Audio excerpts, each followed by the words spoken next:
وعلى آله وصحبه أجمعين. سبحانك لا علم لنا إلا ما علمتنا إنك أنت العليم الحكيم. رب اشرح لي صدري ويسر لي أمري واحلل عقدة من لساني يفقهوا قولي. أما بعد.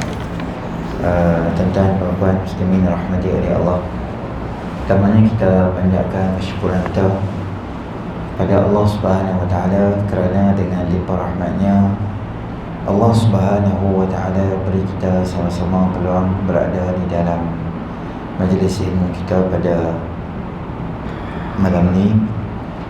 Moga-moga kehadiran kita akan termasuk di dalam timbangan amal soleh kita nanti. Amin ya rabbal alamin. Pada malam ni insya-Allah kita akan masuk dalam bab yang ke-27, babun fi sya'ni tijarati wa ma fiha. Bab berkaitan dengan perniagaan dan beberapa urusan berkaitan dengannya. Haddatsana Abu Nu'aim wa Ubaidullah wa Ya'la qalu akhbarana Zakaria bin Abi Zaidah an Sya'bi qala سمعت النعمان بن بشير يقول سمعت رسول الله صلى الله عليه وسلم يقول الحلال بين والحرام بين وبينهما أمور متشابهات لا يعلمها كثير من الناس فمن اتقى الشبهات استبرأ لدينه وعرضه ومن وقع في الشبهات وقع في الحرام كالراعي يرعى حول الحمى يوشك أن يرتقع فيه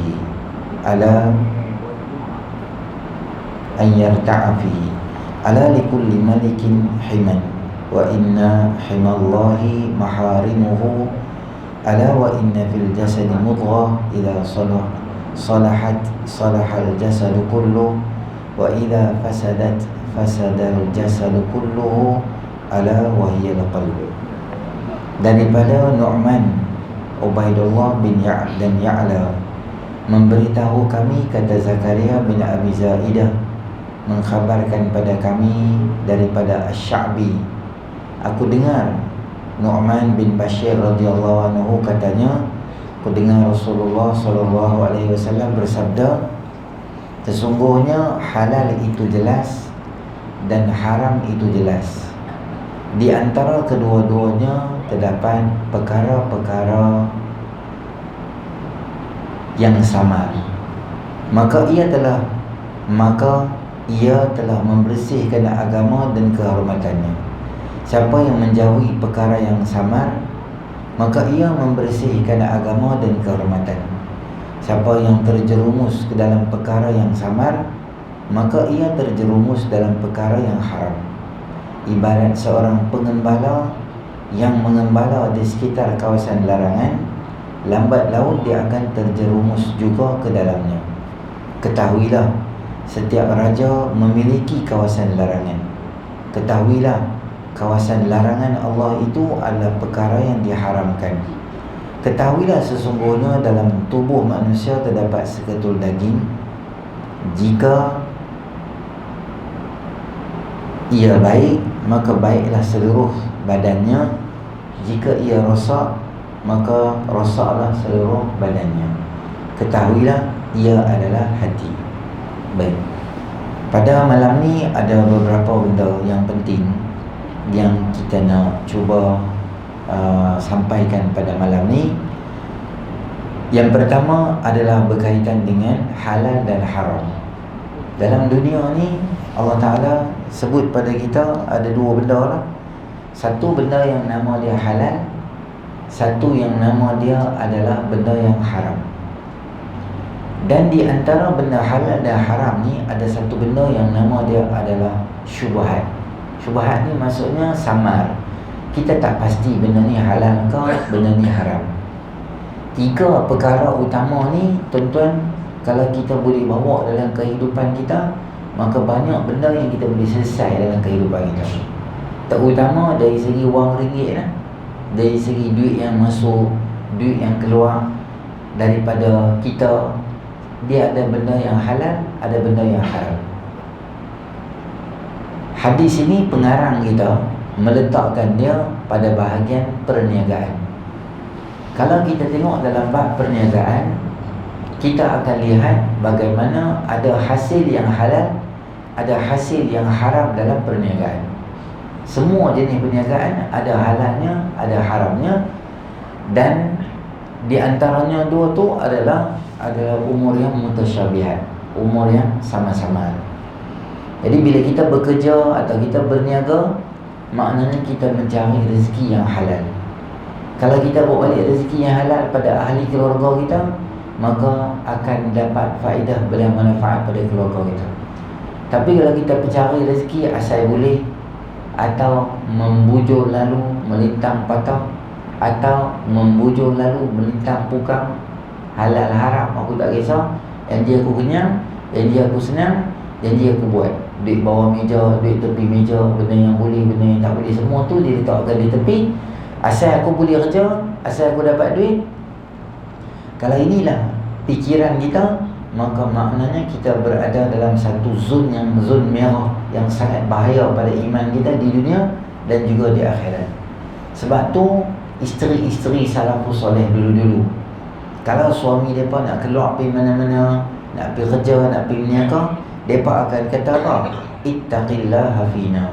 Wahai suami kami, wahai abang, tolonglah kamu bertakwa pada Allah pada urusan aku dan anak aku. Pada urusan kami lah, isteri dan anak. Sebab hang nak balik pergi kerja ni, hang tolong ada takwa, ada takut dengan Allah. Kenapa? Fa innana nasbiru 'alal ju'i wa la nasbiru 'alan nar. Kami abang, setakat kalau kami tak cukup duit, kalau lapar kami boleh tahan. Lapar tu kami boleh manage, kami boleh urus lagi lapar tu. Tapi kami nak bagi tahu dekat abang, fa innana nasbiru la nasbiru 'alan nar. Kami tak akan mampu untuk menanggung kepanasan api neraka Allah Ta'ala.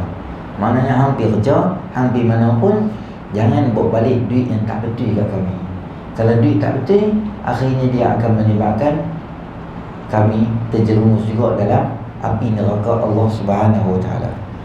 Jadi tuan-tuan, kita berniaga bagi betul lah. Jangan berniaga rancang orang. Berniaga makan, buat cara berniaga makan.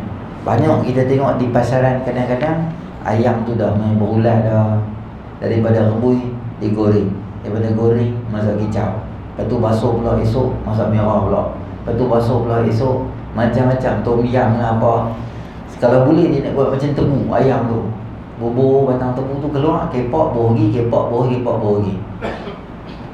Yang kedai dia, dia masak tu, kedai dia pun tak makan. Dia pergi makan kedai lain. Staff dia suruh makan ada kedai dia. Dia tu dia pergi makan kedai lain. Orang tanya awak pergi makan kedai lain, dia pergi.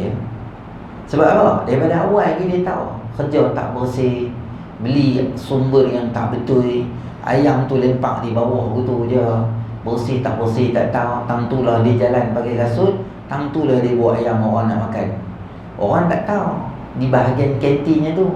Masa penguat kosopi dia buat berlakon macam baik macam betul gitu. Penguat kosop pun lah tapi sejam sekali kan. Dia pun ada kedai lain kau nak buat, dia tak pergi. Maka dia niaga tak mana. Talan jatuh ikan, jatuh ayam, kotor dah. Main balai tu. Patutnya kena dekat kawan jatuh dalam parit dan sebagainya. Dia tak boleh jual dah bahagian tu. Dia pun lebih kurang tiup-tiup tu, basuh-basuh celup-celup 3-4 kali. Bismillah, dia pun jual ke orang. Orang makan, orang tak tahu. Dan kita hak niaga ni pula, niaga bagi betul. Kalau kita nak beli mi, carilah mi pada sumber yang tidak syubhat. Carilah mi yang keluaran, yang kita kata yang ada halalnya. Yang paling baik adalah buatan tangan-tangan orang Islam, terutamanya. Kita sedar lah, dengar kata viral, kita pergi makan char kway teow. Tanya dulu char kway teow. Tak abang duduk sini, saya tanya abang itu benar dengan marah. Char kway teow ni abang ambil kat mana? Oh saya ambil, dia buat macam lambat tu. Tak apalah, saya tanya je abang. Kalau ni saya nak order lah, nak bungkus 10 bungkus. Tapi kalau abang order wah, saya tak apa, saya pergi cari kedai lain. Tanya gitu kan dia. Kita jangan tengok, okey kot dia ni pakai kopiah, okey kot dia ni ada janggut. Tuan-tuan, saya nak abang kopiah boleh beli kat Maidin RM5 je. Janggut boleh simpan. Janggut saya tak naik. Janggut tak naik, boleh potong bulu jagung, bubuh kat ni. Lekat ke tu. Buat spray macam wali Allah sikit. Bisa spray sikit, nampak macam putih sikit. Dia buat janggut itu. Takkan kita kata, takkan dia ni nak pergi beli mana mi yang merepek, kocak-kocak merepek dia nak pergi beli kot. Kena tanya. Sebab saya tengok dah, banyak pakai kopiah tu. Kopiah tu lepas berniaga tahu dia buat apa? Dia lempak kat cermin tu. Cermin yang bau mi, yang bau apa semua kan. Dia lempak tu. Esok pagi dia ambil. Kopiah tu adalah kostum perniagaan dia. Dia adalah dia punya pakaian ketika berniaga. Dia bukan pakai kopiah sebab dia bertakwa. Kopiah ni pun macam-macam lah. Kadang orang pakai kopiah untuk apa? Masuk mahkamah. Dia dah buat salah, dia dah buat rogol orang ke apa-apa. Jadi dia pakai kopiah, orang nampak macam dia bertakwa sikit. Masalahnya tu orang tak nampak hang bertakwa. Orang nampak kami yang main masjid ni macam rogol orang. Sebab hang pakai kopiah tak tahu buat punca. Jadi jangan percaya luaran orang ni, jangan percaya. Kita tanya kat dia. Saya tanya ada ustaz, dia ranjau saya. Itu di luar kawalan kita lah. Semua lah saya habaq kat tuan-tuan, mi, kuih-tiao yang ada di Pulau Pinang ni, orang berniaga ni, jangan sedap order saja betul ya. Pergi duduk tanya kat dia sepatah. Itu dalam bab kita sebagai pembeli. Orang yang berniaga ni pun carilah bahan-bahan. Kicap yang kita nak berniaga ni, pastikanlah kicap tu kicap yang berjenis. Jangan ditulis apa kita pun tak faham. Semua tulis bahasa yang kita tak faham. Ada satu je, expiry date je kita faham bila. Lain semua dia tulis apa, ingredient tak faham nama apa. Saya ada muka pula dia tu. Muka apek mana kalau bonong tu pula. Beli sebab apa? Murah kita beli lah kan. Padahal kita duk berniaga ke orang mi cap bubuh tu semua. Kicap, manis, mi, sos, bahan-bahan yang kita guna seharian tu, pastikan bahan-bahan tu ada halal. Terutama orang yang kadang-kadang dia berniaga yang orang tak tahu, dia berniaga kek. Isteri saya buat kek. Saya tahu kadang-kadang teman, kalau koko tu, ada koko yang ada halal, harga dia lain. Koko yang tak ada halal, harga dia lain. Yang ni yang ada halal, harga dia lain. Yang tak ada halal, harga dia lain. Jadi biasanya orang berniaga ni, dia akan cari yang murah ke yang cari yang halal? Cari yang murah. Sebab barulah margin dia boleh letak untuk perniagaan dia yang baik. Jadi orang tengok ni, bakery ni ditulis nama orang Islam, dia pun pergi beli lah. Rupanya dia pergi ranjau orang. Lebih teruk lagi, dia beli dekat pasar raya, dia repackaging balik je. Ambil, ubah nama dia, buat stiker dia, dia pun berniaga. Dia kata ni barang dia, padahal dia pun tak tahu dia tu siapa buat apa semua tu. Maka hati-hati dalam perniagaan. Kita hak beli pun kita hati-hati. Orang yang jual pun dia kena berhati-hati agar apa sahaja kita buat, rezeki kita tu dapat dalam keadaan yang halal. Tu cara orang berniaga. Kalau orang kerja pejabat, kena jaga juga rezeki yang halal dia, supaya tak terlibat dengan benda-benda dosa, benda-benda maksiat di tempat kerja dia. Kena jaga hubungan di antara seorang lelaki dengan seorang perempuan. Kalau dia tu isteri orang, kalau dia tu suami orang, kalau dia tu adalah orang yang dah berkeluarga atau tak berkeluarga, ada cara laras bahasa kita boleh cakap dengan orang. Tak boleh cakap dengan satu orang perempuan yang dah kahwin berkaitan benda-benda yang melibatkan benda-benda yang sulit, melibatkan benda hubungan suami isteri. Kita perlu orang lebih kurang betul. Itu semua perangai-perangai yang boleh menyebabkan jadi dosa di tempat kerja kita tu. Rezeki yang kita dapat seharian tu adalah rezeki yang tipu orang. Patut benda tu kita tak dapat, kita catat orang, kita bodek dia ni, kita bodek dia tu, kita duduk di atas. Semua tu menyebabkan rezeki yang kita dapat sama ada boleh jadi halal, atau boleh jadi haram, atau boleh jadi syubhat rezeki-rezeki kita tu. Sebab tu bila kita nampak macam benda-benda macam ni, memperbanyakkan infak fi sabilillah, banyakkan derma. Banyakkan derma supaya gaji yang kita dapat tu ada keberkatan, kita ambil gunakan balik. Jangan kita guna wang ringgit yang kita tak tahu. Yalah kadang-kadang kita pergi kerja lambat, jam, tapi gaji kita tak pernah kurang. Kita masuk pukul 9, kadang jam kita pergi sampai 9.30. Jadi 30 minit patut kita ada tempat kerja, kita ada kat luar. Jadi duit-duit macam ni, yang sikit-sikit macam ni, apa yang kita kena buat? Nak bersihkan balik gaji kita. Itu dengan alasan lah. Jangan saja pergi lepak di kedai gitu, pergi minum kerja kedara. Bila tengok pun duduk di kedai. Pergi kedai si kena ni, saya kedai si kena tu, saya kedai si kena tu, tak pergi mana. Kerjanya dah. Maka itu semua termasuk dalam benda-benda yang boleh menyebabkan jadi syubhat. Ni berniaga online ni, akhir-akhir ni kan, berniaga online. Lain yang kita order, lain yang sampai. Barang yang kita order, kualiti dia tak sama dengan barang yang kualiti yang dipaparkan di kedai. Saya pernah cerita dekat tuan-tuan, review di kedai. Kita buka kedai makan, panggil orang review, dia pun makan, dia habaq yang ni sedap, yang ni sedap. Boleh buat gitu? Boleh, sebahagian daripada promosi kedai. Tapi kena jujur. Jujur macam mana?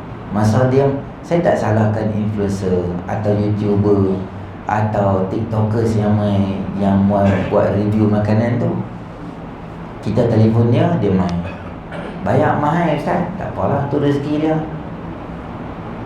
Rezeki dia, dia ada nama, orang kenal dia, dia review makanan kita. Cuma masalahnya adalah masa orang review makanan, hang masak gila-gila, masak sedap. Ayam pun sepoi, ayam bawang tu memang penuh dengan bawang.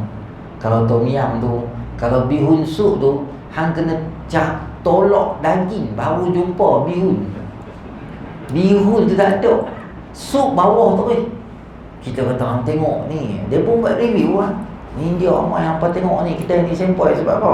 Tu dia bihun sup segenggam, bukan genggam dengan tangannya, genggam dengan kaki tu dia pun. Punya banyak. Dia kata aku makan ni daging saja, aku makan ni, bihun tak jumpa lagi. Dia nama bihun sup tau, nama dia daging bihun sup. Orang tanya, lalu bihun sup daging, siapa daging bihun sup? Dia kata daging dulu, baru ada bihun sup kat bawah. Dia pun makan kat 7 minit makan, baru jumpa bihun. Oh, dia review ni dia tuan-tuan, main tengok ni kedai ni tak kedekutnya. Kita pun pergi makan lah, arah murung. Daging ada 4 ketui, ya, tu pun orat, tu pun perut, buta perutnya lagi. Kita pun makan.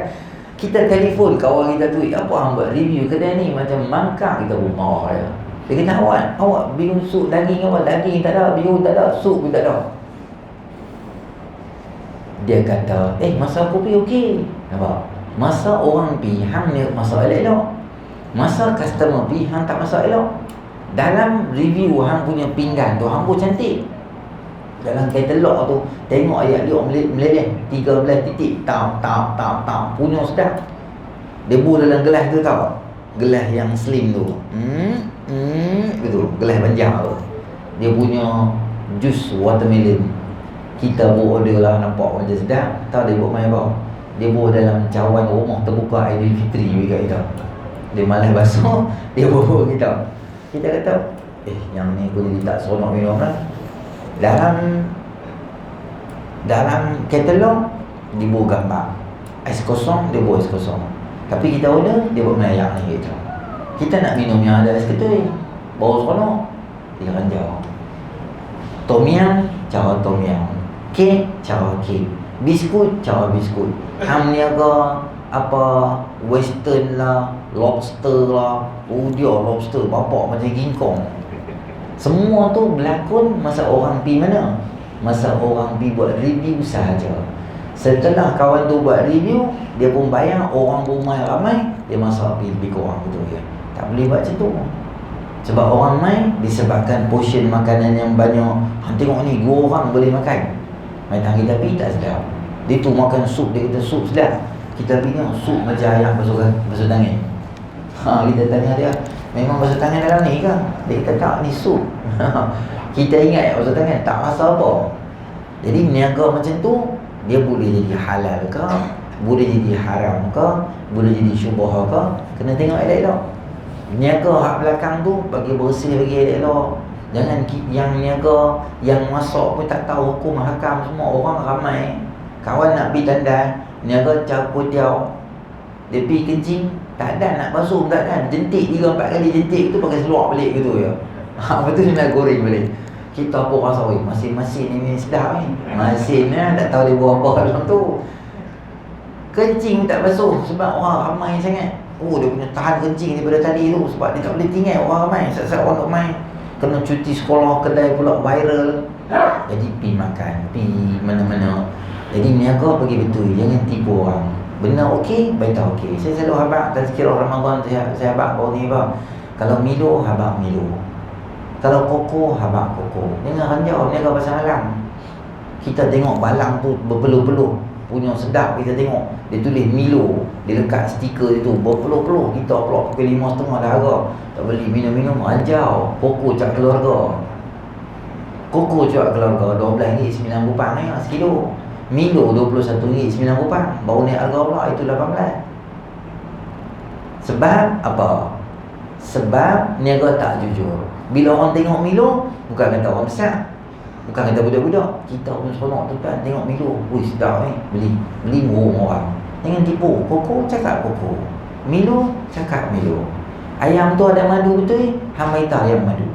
Hanya apa ayam madu tapi hampir beli madu gula Giant RM8 yang pun dalam penyakit ke minum. Tak ada tengok buah ayam madu. Sebab tu bukan ayam madu, hampir beli madu apa tak tahu. Janji apa? Janji kedai pisang goreng viral. Orang tak viral pun, aku tak kenal pun. Sebab viral orang akan main. Dia tipu. Semua peniaga ni macam-macam. Niaga soya pasal malam lah. Niaga soya pukul 3.30, 4.5, 5.30 lah start. Geng-geng pasal malam ni meniaga. Bukan semua lah. Soya ke, ayak jagung ke, ayak sangkui ke, ayak apa-apa lah. Niaga 5.30 pukul 6 tu tengah rancak seketui banyak. Kita minum pun sedap. Tapi ayak tu dia jual berapa? RM2. Okey kan? Tapi pukul 9, 9.15, 9.30 hang nak tutup pasal malam dah hujung dah, soft landing dah. Nak tutup dah niaga semua. Tapi hang tak boleh dah jual RM2 juga soya tu.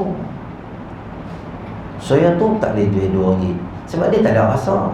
Dia hilang lah, dia tinggal es ketui saja. Es ketui yang tak boleh meniaga RM2, tipu tu. Boleh meniaga RM2, bungkus 7 bungkus je dia. Abang, ni tak apa rasa saya pun nak tutup dah kedai. Abang ambil saya bungkus semua bagi kat abang. Yang tu lain. Kalau dia tak berniaga, hang memang benda tu nak lempak dalam parit dah. Benda hang nak lempak dalam parit, hang jawab. Jangan nipu. Niaga jubah online, tipu orang. Dia tu pun jubah abaya Syria dia pun buat. Kita pun beli satu jubah RM200, RM300, RM400, RM450. Dia buat lah marketing dia, modul macam-macam bubuh itu. Kita pun klik beli. Aram jubah pun tak sampai, apa tak sampai, belah betul ya. Satu hari 3 orang order, dia tutup website, patah SIM card, beli lain pula SIM card lain. Satu hari RM1,000, RM2,000, RM3,000 dapat income. Buka syarikat pula. Esok mai abaya Syria, esok pula abaya Mesir. Dia hantu ayak ni murah orang. Esok abaya Jordan, esok abaya Syiah, esok macam-macam dia murah orang. Tapi orang tengok soalan orang, tipu. Duit tu adalah duit haram. Duit haram maksud dia apa? Dia akan claim sebagai hutang esok ke akhirat. Kita beli jubah RM450, tak sampai kat tangan, maksudnya hang hutang aku. Hang niaga aku, hutang aku tipu orang. Dia tu jual power bank dekat Gunung Semanggui, dekat RNR tu. Dia jual, buka meja semua depan dekat parking tu. Jenama Pining. Jenama tu kira macam glamour lah. Untuk apa, power bank. Beli RM70, dia potong RM70, dia buat promosi sempena hari raya RM35 dia buat. Orang pakai beli macam gila. Orang potong kat situ tu beli ke dia. Beli jalan bateri naik laju daripada tadi tu Bukit Gentang, bukan sampai RNR akan datang, sampai ke perhentian akan datang, tak orang naik dah. Tak orang naik dah. Jadi dia ni hambur katok. Dia katok kuat sikit. Mak dia baik kat anak dia belakang. Apa tengok Ustaz? Sebab apa ni mak beli jadi tak fungsi 3-4 kali katok, pam bagi kali tu. Bateri kedai RM2 dalam tu. Ada 12 bateri kedai RM2 dalam tu. Memang cucuk laju lah. Tapi benda tu dalam setengah jam ya. Hang dah sampai RNR Bukit Gentang belakang. Depan tu tak RNR apa. Agak-agak kita nak patah balik ya. Benda RM35, anak pusing balik pergi cari kawan tu. Kawan tu pun cerdik macam Ibrahim Benet. Dia buat jual kat 50 orang, dia buka lima RNR Larkin Johor pula. Orang tak boleh tangkap lah dia. Ni nama dia Dunia Selamat dah. boleh jadi selamat. Silap saya bilang dunia pun tak selamat. Tapi akhirat, semua orang yang hang tipu, hang kena beda pahala hang esok ke akhirat. Tak ada pahala, ambil dosa mereka, transfer mereka. Maka hati-hati dengan benda-benda niaga atau apa saja, halal haram tu tolong jaga. Maka ia telah bersihkan agama dan kehormatan. Siapa yang jaga benda syubhat, maknanya dia jaga agama dan dia jaga kehormatan dia. Kehormatan ni maksud dia apa? Dia jaga image dia. Jaga image dia. Ibarat seorang pengembala yang mengembala di kawasan larangan, lambat laun dia akan terjerumus juga ke dalamnya. Jadi benda haram ni tuan-tuan, Nabi bagi kita satu bayangan. Nabi kata apa? Jangan hampa hampiri benda haram ni. Benda haram ni macam aku beritahu kat hampa, pengembala dia bawa kambing dia, sini border, kawasan sejadah biru ni, kawasan ni kawasan larangan. Dia duduk main kat tu, dia pusing bawa kambing dia, jalan sini, jalan sana, jalan sini. Satu hari mesti kambing dia akan masuk pergi situ. Kita kalau duk biasa buat benda jahat, nanti dia tak mustahil kita akan buat benda jahat yang lain. Kita tak isap dada hari, tapi kita suka kawan dengan kawan isap dada. Suka duduk sembang dengan mereka, lepak dengan mereka. Kita tak isap gang lagi, tapi kita minum ramai-ramai tu daripada tak ketum masa tu. Kita pun tak apa lah, lebih kurang ketum tak apa lagi kot. Dia main sikit-sikit sebab kita duduk keliling benda tu. Sikit, satu hari kita akan belajar mereka. Macam kita hubungan dengan perempuan kita saya abang tadi tu, dengan dia isteri orang, dengan dia suami orang. Kita mula-mula cakap betul lah. Dia mula puji-puji. You ni cantik lah. Tengoklah hari ni siapa baju baru ai, baju raya ai apa semua. Dia ni pun gatai, dia ni pun mengada. Dia ni pun menggatai. Dia mula dengan puji pakaian, puji muka, puji suara. Oh, bos puji you dalam mesyuarat tadi. Hebatlah you ni. Biasa-biasa aja. Dia main macam tu. Jadi bila orang nampak ada orang duk caring dia, ada orang duk ambil berat tak dia, ada orang duk perhati dia selalu. Kemarin pakai baju lain, hari ni pakai baju lain. Wangilah hari ni. Semua benda tu dia main satu peringkat tu. Keluar makan sekali, suami dia tanya, ada orang, hang keluar makan dengan siapa? Ada kawan ramai-ramai ke tu. Laki, perempuan. Laki 4 orang, perempuan 4 orang duduk di satu meja makan. Kawan-kawan kerja turun bawah flat, turun bawah tempat kerja pejabat tu memang makan. Mula-mula macam tu lah. Lama-lama 2 orang kawan perempuan tak main, 2 orang lelaki tak main, tinggal 3 orang, tinggal 2 orang. Lain daripada orang. Dia main peringkat lebih kasar lagi apa? Dia bukan bos pun saja pergi bantu ayah bagi kat dia. Ada lauk makanan kat rumah semua pangat bulan tapoi bagi kat dia. Ni I masak semalam, you try lah rasa. Dia bukan bagi semua orang staff tempat kerja dia makan. Dia fokus bagi kat dia tu saja. Tuan-tuan saya nak abang, dia boleh lajak main. Peringkat tertinggi dia memang berzina. Ujung dia adalah berzina. Sebab dah rapat sangat, dah rasa macam tak ada apa, rasa dah semua benda kongsi dah. Dia suami orang, dia ni isteri orang. Dia ni suka makan apa, semua dia ni tahu. Dia ni suka minum apa, semua dia ni tahu. Adik-beradik dia ni apa. Apa benda pantang larang dia. Kita boleh difikir lagi bini pun tak tahu benda-benda macam ni. Tahu banyak masa bercinta. Lepas dah kahwin tu, entah hang suka minum teh ais ke minum ais ke, aku beli apa minum dia. Tapi dia main bercinta balik ni, dia punya parah dia ni, semua benda dia boleh tahu. Saya habaq tuan-tuan, Nabi SAW kata apa?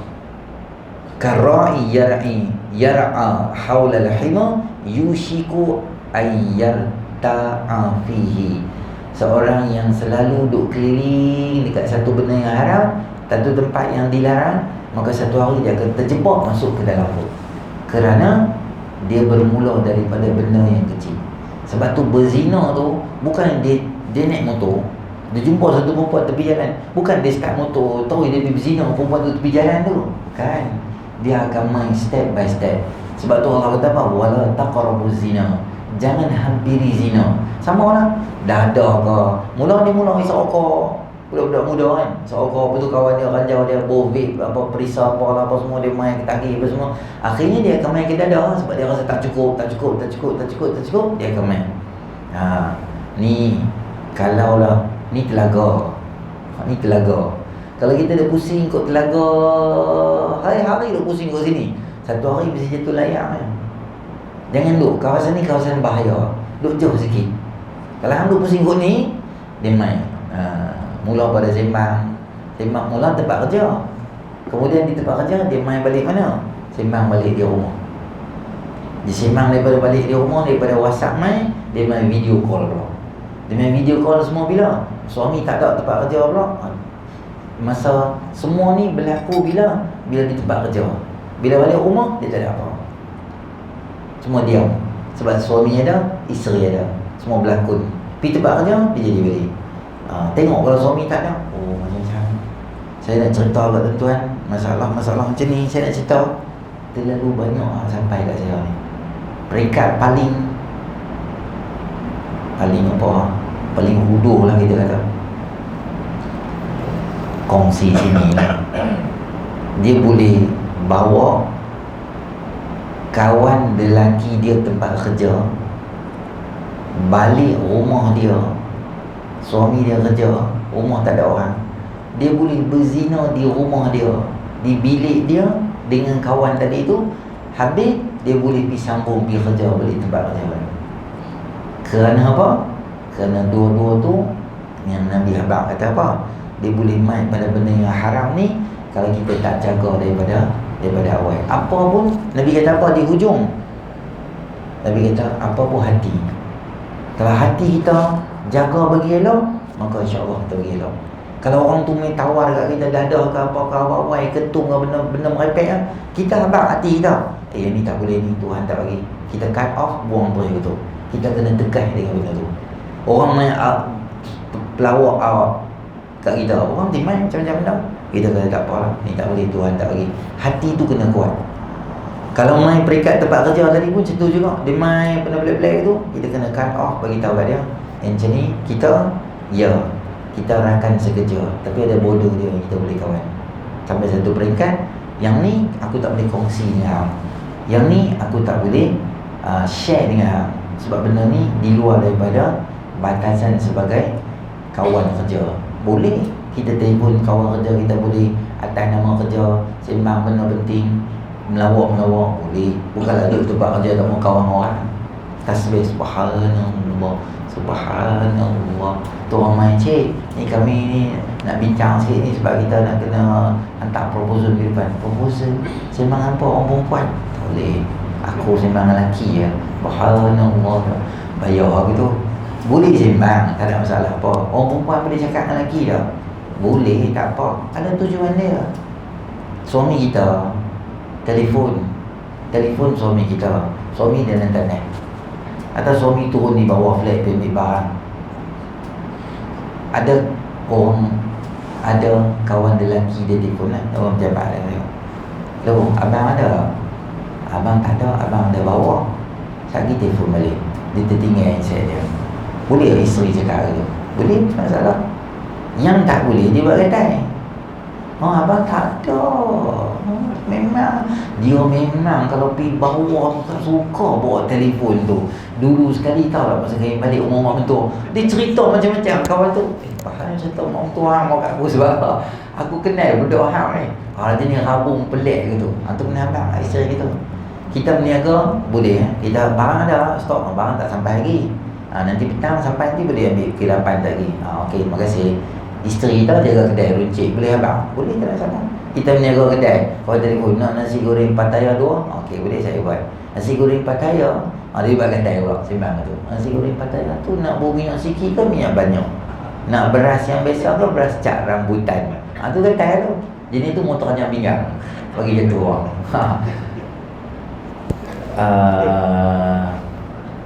Dalam surah Al-Ahzab banyak Allah cerita pasal orang perempuan ni dia punya watak dia macam mana, supaya jangan lenggok-lenggokkan suara sehingga menyebabkan orang yang cakap dengan dia tu dia ada perasaan yang lain pula. Orang lelaki ke orang perempuan ke siapa pun, bila kita tunjuk perasaan kita ni macam ambil berat dengan dia, tambah pula orang tu dia ada masalah. Dia ada masalah dengan suami, masalah dengan isteri, masalah dengan keluarga, dia pun jadi macam sunyi. Jadi kita pun nampak macam ambil berat dengan dia. Dia boleh rasa macam ini adalah pengganti bagi isteri aku, pengganti bagi suami aku dan sebagainya. Itulah tuan-tuan kena jaga. Nabi habaq dekat kita hadis akhir zaman ni. Sebab apa Nabi habaq kat kita benda ni? Awak banyak ke benda-benda ni masa zaman sahabat Nabi, Ustaz? Hadis Nabi ni bukan untuk sahabat je, dia sampai kita. Sampai kita ni. Jadi saya doalah tuan-tuan, semua kita yang ada ni, Allah pelihara kita daripada ujian yang besar-besar. Kita kadang-kadang kita boleh cakap dekat pegawai mana-mana yang jaga bahagian. Contohlah, bahagian tu yang menyebabkan dia terdedah dengan duit yang banyak. Tuan-tuan, kita nak sign satu borang, dalam tu ada cek RM50,000. Dia letak macam tu. Okey, contohlah, kita nak kena sign borang tu baru dapat kelulusan satu benda tu. Tak boleh tengok-tengok kerja dia hantar kat kita semua tu RM50,000. Tu yang nama kita lengkap siap betul ya. Sign, selit satu macam bola poket gitu ya. Selamat tu. Boleh beli rumah, boleh macam-macam lah. Masa tu dia ujian yang besar untuk kita. Kopiah pun boleh pelan-pelan ambil tu bola poket dulu. Kopiah tu dia buh dulu. Dia segan, dia nak ambil pun dia nak ambil, tapi dia segan kat kopiah tu. Ni tu macam dia ambil ke tu. Boleh jadi tak? Boleh. Kita kata apa lah mereka ni semua. Ni iman kita tak kuat. Tuan-tuan dengan abang, sebab kita tak ada kat tempat dia. Kita duduk ada kat tempat dia, silap bulan kita bagi cek abang ni 50 apa? Kongkong 70. Tu kita tu. Masjid ya hanana. Tapi dia main duit, dia boleh jadi susah. Saya tak tahu kalau saya cerita kat tuan-tuan kita. Ada kawan saya, tak tahu dia kerja bahagian mana sekarang ni. Dulu dia di Putrajaya, bahagian dia punya posisi kerja dia adalah orang buat perumahan, dia kena sign. Jadi projek perumahan tu akan lulus lah. Dia punya tahap tu, maksudnya orang nak buat projek rumah tu, sign dia tu penting. Sebab dia pegawai yang bertugas. Dia nak tengok tanah tu macam mana, okey tak okey. Apa pun dia, peringkat tertinggi ni dia. Dia kata kat saya, Ustaz tahu tak, saya ni pernah dapat satu tawaran yang macam mana level tawaran saya dapat ni adalah orang hantar barang-barang rumah dengan lori, masa tu Tesco lah, lori Tesco yang penuh dengan barang ni, dengan telur, dengan bawang. Macam rumah dia tu boleh jadi kedai runcit. Lori mai depan rumah, isteri dia duduk di rumah, suri rumah. Isteri dia telefon abang dia, abang ada lori apa, ada lori Tesco mai tak faham banyak ni, abang order ke? Dia kata tak order. Dia kata abang tu lori Tesco tu, ini bukan alamat, suruh dia balik. Dia kata okey, suruh dia balik. Duit dengan contohlah, yang lebih kasar lagi, rumah. Hang boleh pilih rumah mana hang mau. Corner loan, tingkat berapa, rumah hak, kalau apartmen tu yang rumah yang atas sekali tu, hak besar sekali tu, rumah hak bawah bumi, kubur, apa semua. Hang pilih nak rumah mana boleh pilih. Dan dia kata, Ustaz, saya pernah ditawarkan untuk ruang berzina. Cari hang apa? Hang test hang tu, hang nak berzina orang negara mana, dan lokasi hotel di mana, semua kami akan buat. Kami hanya nak sign hang saja.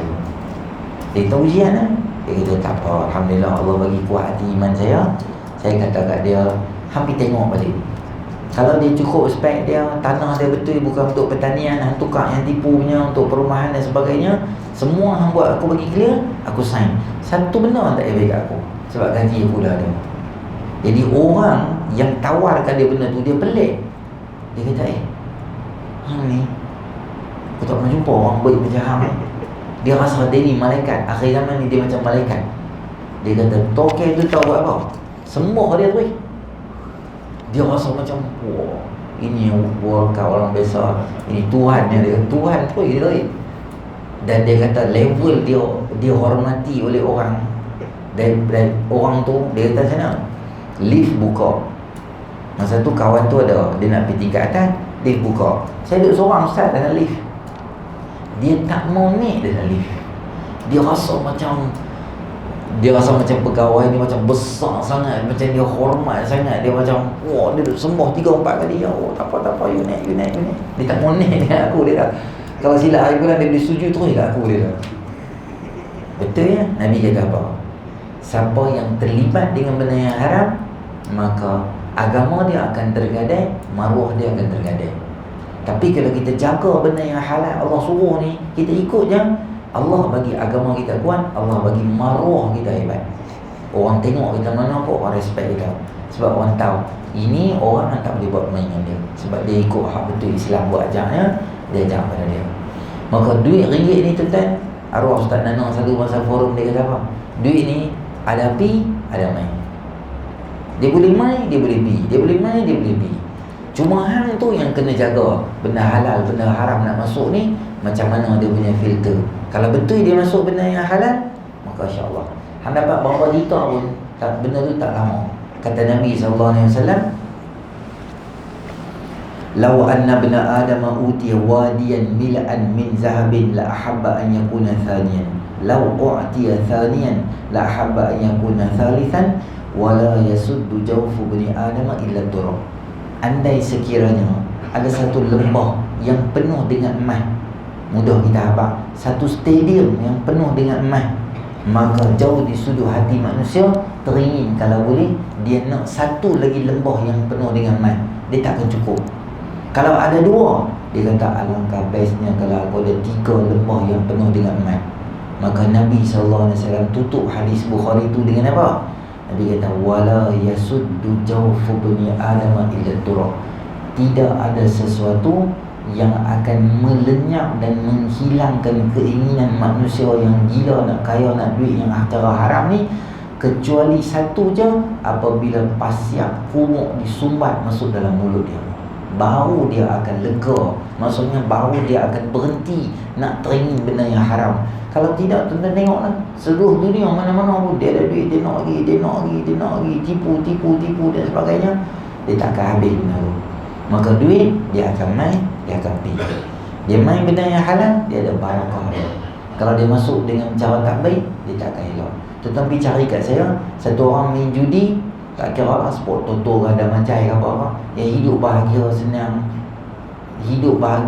senang, tenang dengan keluarga, dengan anak, dengan isteri, membesar dengan elok. Tuan-tuan cari saya satu je manusia macam tu, dia hidup tak pernah tenang sebab duit haram. Duit tu akan habis. Saat-saat ada benda masalah berlaku, saat-saat yang tu, saat-saat yang ni, sebab duit haram dia tak akan bagi orang tenang. Tapi tuan-tuan boleh jumpa ramai orang, walaupun gaji dia sikit, tapi alhamdulillah boleh main semayang. Saya kata semayang boleh main. Tak adalah kata kaya sangat, tapi kalau ada orang kata ada hotel mana-mana, sampai juga. Tak adalah kaya mana sangat, tapi setakat Cameron Highland sampai lah, bawa anak-anak apa semua sejuk-sejuk tu. Boleh, duit ada, Allah bagi rezeki kita. Sebab rezeki yang halal. Rezeki yang haram nampak yang macam banyak, tapi tak ada keberkatan. Banyak tuan-tuan tengok, boleh beli tilam yang terbaik, tapi tidur tak boleh beli. Boleh beli tilam yang terbaik, aircon yang kuat, tapi lena milik Allah. Hang tenang baru boleh lena. Hang kena makan ubat, segenggam makan boleh ubat. Kau 1,5, isteri tak tahu pergi mana, anak lelaki tak tahu pergi mana, anak perempuan 2 hari tak balik rumah. Macam tu hidup kita. Umur kita 63, 67, 68, macam nak bangkit pusing jam bagi jadi besar balik, tak mau makan duit haram. Sebab semua keluarga membesar, duit ada, mewah, kaya, tapi kasih sayang tak ada. Porak-peranda. Hang tengok aku jeling, aku tengok hang jeling. Anak-anak makan tengok telefon, tak sembang dengan mak bapak apa habuk pun tak tahu. Anak dia jadi apa? Polis yang agak, dia tak tahu apa pun. Macam tu level dia. Maka moga-moga hadis pada malam ni berkaitan dengan perniagaan duit ringgit halal haram ni jadi satu panduan yang besar pada kita, supaya kita tak terlibat dengan dosa dan maksiat dengan Allah Subhanahu Wa Taala. InsyaAllah pada siri akan datang. Ya, boleh. Dalam satu hari saya ada mengatakan orang mungkin saya tak tengok di Maha Diritan lah. Kalau cuma tentang ayat satu hari 2 hari ini ada orang kata tentang sembelihan dia ni yang dia bilang beri pulau. Kalau Cina berjalan ni, Malaysia berjalan ni, dia boleh berjalan ayat ni. Dia bawa menakkan nak di Cina, tidak ada kata Dia bagian tu ada yang tak apa. Baik, saya dah dapat juga. Saya ingat YB Bank lepas kot dia dah pergi buat serbuan dengan pihak polis dan sebagainya. Ada isu sempang tentang satu pusat penyembelihan di Pulau Pinang yang dia katanya dalam WhatsApp tu, dalam video tu, ayam tu diedarkan di kawasan dekat-dekat dengan Tanjung Tokong apa sebagainya. Katanya dalam video tu lah. Yang pertama, kita pun tak tahu. Kita tahu sebab kita nampak gambar mereka pergi buat serbuan ayam dan sebagainya, mereka pergi buat serbuan lah. Cuma kita tak tahu betul ke dia edar kawasan-kawasan tu, kita tak tahu. Yang pertama, kita kalau isu-isu berkaitan dengan ni, yang bertanggungjawab adalah pihak berkuasa yang menjaga bahagian-bahagian halal haram ni. Dia adalah orang yang paling kuat sekali bertanggungjawab lah. Dan dia pun ialah macam kita kata, staff dia bukan ramai, kedai ramai nak cek dan sebagainya. Jadi kalau kita dengar isu-isu berkaitan macam tu, adalah baiknya kita cuba elakkan pergi kawasan tu. Kita cari ayam di tempat yang biasa kita beli tu, supaya kita rasa kukuh.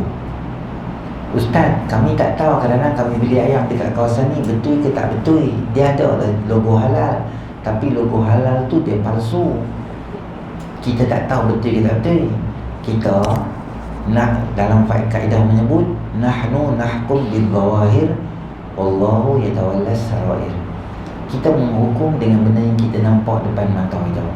Jadi ayam ada halal, kita pun beli. Jadi kita tak wajib pergi terajang pintu syarikat dia, kilang dia, bawa torchlight malam pergi tengok siapa dia buat kerja. Itu bukan peringkat kita gitu. Jadi kita dapat di pasaran, kita tengok ada halal. Dia berkata, alamak, ayam jenama syarikat sekian-sekian ni tak boleh guna macam ni, maka kita elakkan beli, kita beli yang lain dulu.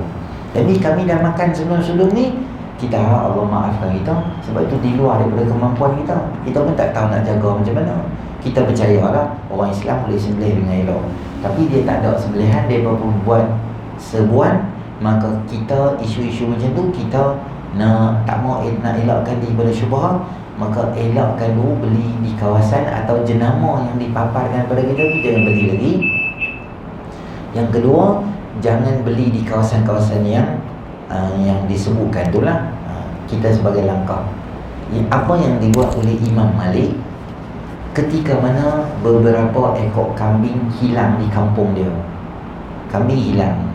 Jadi kambing tu pula disembelih dan dia punya ialah tanduk kepala dan sebagainya nampak dekat kawasan laut tu, orang baling lempak lah tu. Maka Imam Malik buat apa? Imam Malik pergi tanya nelayan, biasanya ikan kawasan-kawasan ni dia hidup berapa lama? Maksudnya orang akan tangkap ikan dia, ikan tu dia saling bertukar tu, maksudnya dia boleh kawasan ni berapa lama? Dia berkata lebih kurang 1-2 bulan. Maka Imam Malik berhenti makan ikan sebentar, selama 1 atau 2 bulan, supaya clear isu-isu tu. Kok-kok lah ada ikan tu termakan kambing tu, apa-apa, belen-belen isi ke apa-apa, semua tu clear lah, kemudian boleh makan. Tak adalah haram, sebab kita tak tahu ikan mana makan, semua ikan sama. Sebagai langkah berhati-hati.